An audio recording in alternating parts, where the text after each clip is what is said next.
একটু পড়। সত্যি বলছি মা, পারবো। বল। 1971 সালে মরে গেছি। মরে গিয়েছিল কি? বল পরলোক গমন করেছিলেন। একই তো হলো। পড় আবার। লাইন বাই লাইন পড়বি, একটা শব্দ যেন এদিক থেকে ওদিক না হয়। হ্যাঁ রে, এটা কি লিখছিস তুই? এই কাকের ঠ্যাং, বগের ঠ্যাং, ক কোন দিকে, গ কোন দিকে? গোটা গোটা করে বড় বড় করে লেখ, তাহলে বেশি বেশি নম্বর পাবি। হয়নি, আবার পড়। ঠিক করে বল। কোথায় বকলাম তোকে? আমাদের স্যারেরা জানিস পিঠে চাল ফাটিয়ে দিত, তোকে কিচ্ছু বললে এখন কাঁদতে আরম্ভ করিস। আজ চোখ মোচ, চোখ মোচ। মেরেছি তোকে আমি, কাঁদছিস কেন? চোখ মোচ। জোরে জোরে পড়, জোরে জোরে পড়, আমি যাতে শুনতে পাই।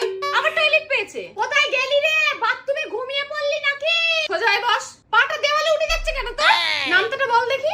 13টা মুখস্থ করেছিস বলে 8টা ভুলে যাবি? হাত দে। ম্যাডাম তোর খাতা চেক করেনি কেন? দাঁড়া, কালকে আমি যাচ্ছি। সিলেবাস শেষ হয়নি মানে?